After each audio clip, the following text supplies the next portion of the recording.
Hi students, I think everyone is safe and fine and regularly following the classes also. So you know that in our last class I explained you fundamental duties and I have given you few instructions as to buy a book, go through the lessons, go through the videos, as time is very important thing. Don't waste it. As long as possible, try to concentrate in your studies. So as I told you, soon I am going to providing you one assignment in a new form. So you can see that through the WhatsApp group also. So here, as we have concluded the second unit, today we are going to commence or start the third unit.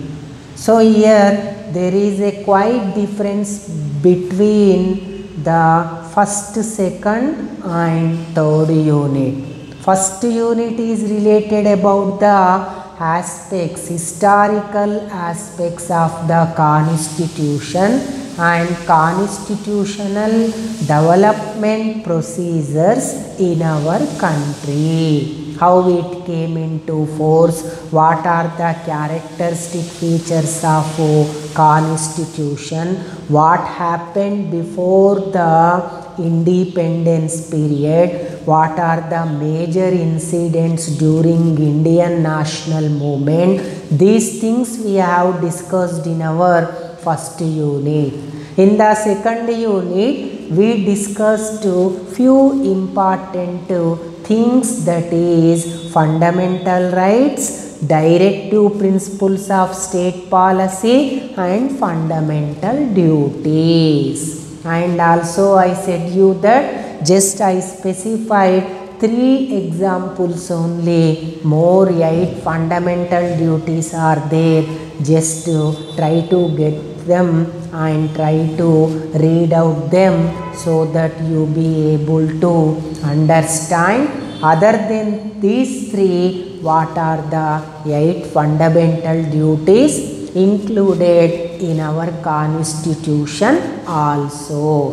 In this way, from this third chapter, we are going to discuss about the aspects of the government. You know that in our first year, we defined the government as government is an agency which work on behalf of the state. If you see in our country adopted the aspect of the federal structure, there are 3 levels of governments are there. The first one is the union government at the top level. First one is the union government at the top level. In our general sense, in our general terminology, we may call it as the central government. After that, there were state governments. In our country, the next position is occupied by the state governments. In ancient period, we may call them as the provincial governments also. At the under grassroots level, we have the local self-governments. I think you have an idea very rarely about the local self-governments. In this second year class, you are also going to learn them and you become as perfect as about like that of central governments and state governments also. So as we said that we adopted, our country adopted the union of states and federal structure the powers are distributed, demarcated constitutionally under the least system among these three setups of the government. So in our forthcoming lessons, that is, this is the third unit, state government is the fourth unit, and local self-government is the fifth unit. In our forthcoming lessons, we are going to discuss about these governments, structure of government, components of government, who will be there, what powers rise with them, and how the execution of administration is going to be performed. All these thoroughly we are going to learn. As a political science student, it is one of the important subject. Not only, even though you are not belongs to political science student, also as of a citizen of our country, as you should have minimum knowledge about all these issues. So learn them carefully, go through the videos, try to understand. If any doubts are there, please forward to me. Please forward to me. I am going to clarify. So at first level, what union government or central government we are going to discuss. Union government is the highest form of government. Our constitution vested more powers and authorities in the hands of the union government. Generally, there are three components are there. You know that government is having the three organs. Those are the components in our general terminology. What are they? We will going to discuss. The first component is the, you know that organ of government is the executive. As it is union government, the first one is the union executive. And the next one organ is the legislature. This is the union legislature. And the third organ is the judiciary. This is the union judiciary. Who will be there in union executive? Under this banner, there will be President of India, Vice President of India, Prime Minister and Council of Ministers, and other working executives will come under the union executive. Try to understand, don't get in confusion. Union executive comprises Prime Minister of President of India, Vice President of India, Prime Minister and Council of Ministers and other officials who are working along with these organizers. And the next one is the union legislature. You know that our Indian central legislature or union legislature is nothing but calling as the Parliament of India. This Parliament, you know that we studied also, is a bicameral. It is a bicameral. Bicameral means what? Having two camerals or chambers. That is, one is the lower house, other one is the upper house. Lower house is nothing but Lok Sabha or house of people. And upper house is nothing but Rajya Sabha, or we may call it as the elders house, or we may call it as the house of the states. That means it here Rajya Sabha generally constitutes for the states, whereas Lok Sabha represents the people. This is the quite difference. And you know that other third organ is the judiciary. Union judiciary is nothing but calling as the Supreme Court of India. Here there will be just Chief Justice and other few judges will be there.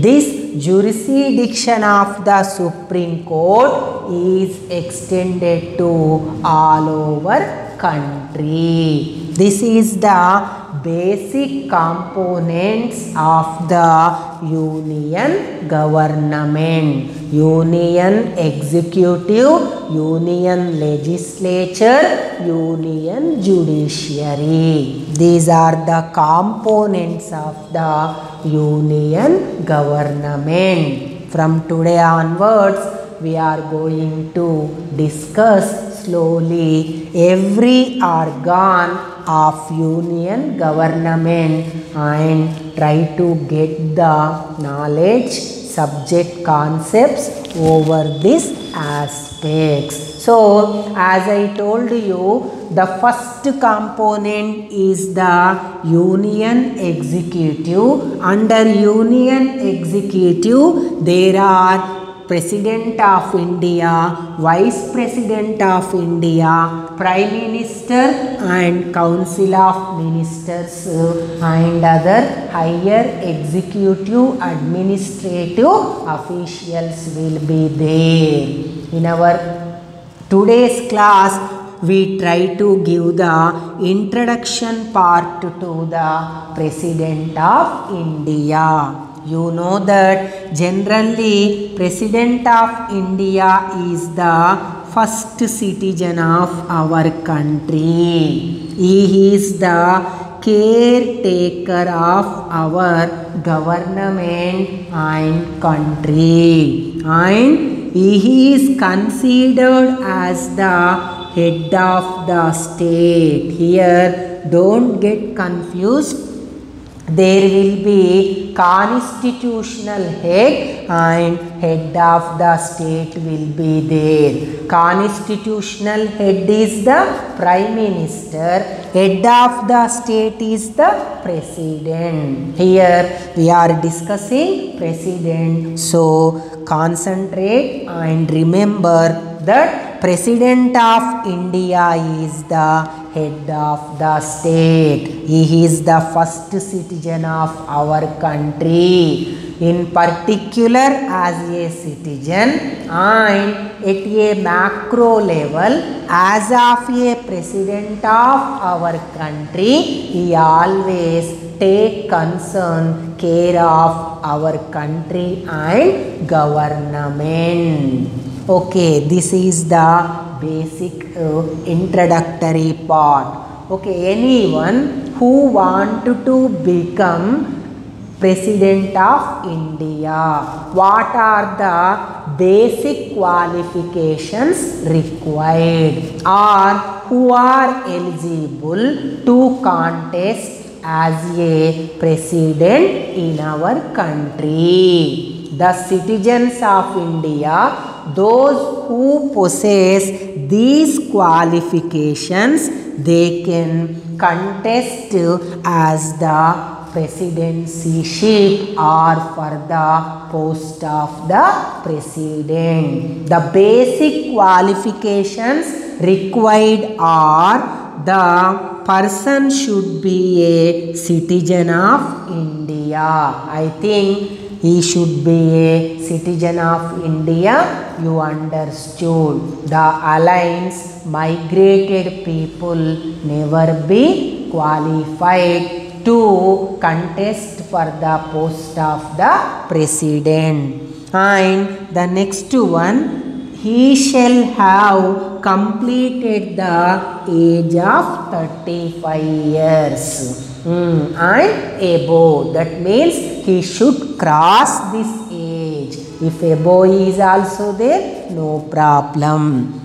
And qualified for the election of the Lok Sabha. He should be qualified as a member of Lok Sabha. And he shall not hold any office of profit. That means at the central level, state level, any government office, he should not receive any profits, salaries and other emoluments. If there, he should resign to those posts, then he should have the eligibility to contest for the post of the president. So these are the basic qualifications. And the next aspect is tenure. Tenure means what? Term. How many years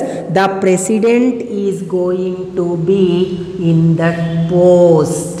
In generally, we may say that the tenure of the post is the 5 years. In another aspect, he may be impeached or removed before 5 years also. We discuss in detail as we are going on. But the basic thing is here that the term of the office of the president is 5 years. And the next aspect is the salaries and allowances. Generally, president receives the salary of 1,50,000. These are issued from the Consolidated Fund of India.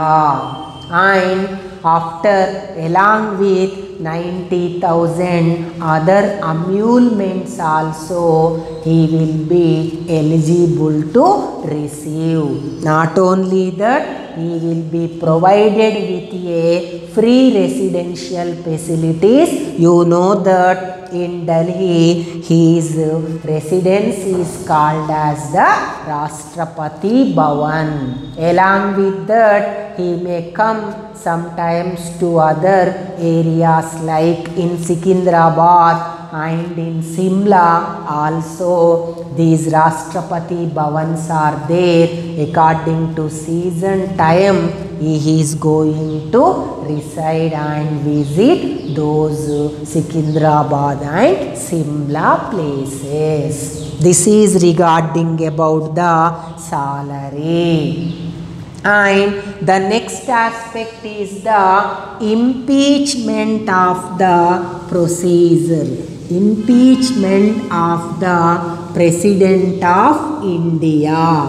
As I told you, the general term of the President is 5 years. But in some occasions, if he acted unconstitutionally or against to the provisions of the constitution, the president can be removed from the post. Such removal process is nothing but calling as the impeachment. It is nothing but calling as the impeachment. Impeachment is the process through which the president is going to be removed if he acted unconstitutionally or opposite to the provisions of the constitution. There is a impeachment procedure is there. This impeachment process should be initiated in either houses of the parliament. It is the first aspect, either houses of the parliament. That means the process either can be initiated in the lower house or in the upper house. So, before introduction in either of the houses, such resolution, that means such letter should be signed and approved by the 1/4 members of the house. 1/4 members of the house. That means on what grounds the president is going to be removed. Such letter should be written, that in our terminology called as the resolution. Such resolution should be signed by the 1/4 members of the house. In Lok Sabha, 1/4 member should sign, and in Rajya Sabha, if it is going to introduce, 1/4 members have to sign. In either of the houses, the process can be initiated. And after that, this is to be also done prior notice giving to the speaker. After 14 days, the process of impeachment is going to be discussed, where the resolution is introduced. So, after such discussion, if in the first house such resolution is going to be approved by the 2/3 majority, then it is to be transferred to the second house. Then it is transferred to the second house. Here carefully listen. For example, first it is initiated in the lower house. After 14 days or on the 15th day, discussions are started, and such resolution is approved by the 2/3 members of the lower house.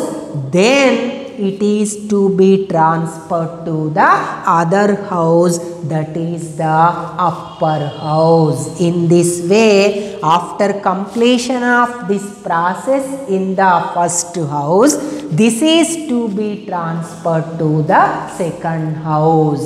Before the second house, the president has been given the chance to give the clarifications or anything he wants to speak. He can speak before the second house also. Here the second house constitute a committee to inquire again what the aspects charged against the president also. If the second house is also approved such resolution with 2/3 majority, then from that time the president stand to be removed and he has to resign his post. In this way, in these different steps, if president is going to act unconstitutionally, the Parliament of India has the power to remove the President of India. First it is to be introduced either houses of the Parliament by signing 1/4 members of that house. It should be approved 2/3 majority in that house. Then it is transferred to second house. Here, if second house is also approved with the 2/3 majority, from that time the president stand to be removed and he has to resign to his post. But here we have to recognize that till today no Indian president was removed by the process of impeachment in our country. This is all about the term, qualifications, salary and impeachment procedure of the President of India. Try to listen and try to understand these basic concepts, introductory part of the President of India. In our tomorrow's class, we are going to discuss about, in our next class, we are going to discuss about the powers of President of India. President is going to discharge enormous powers. What are those powers? How they are going to discharged by President? What are the constitutional obligations? We will discuss in our next class. I think everyone have understood, and don't get frustrated if you may not be able to understand also. We are here by back of you. Just call to me and come to the college in morning hours. I will explain you thoroughly as like this class to clarify your doubts, or you can post anything related, doubts related to the subject topics of civics, whatever we have discussed in our WhatsApp group. I will give you the clarifications as early as possible. Okay, Nana? Go through it and don't leave the subject. Try to conclude everyday video as everyday only. Okay, thank you. Take care. Bye bye.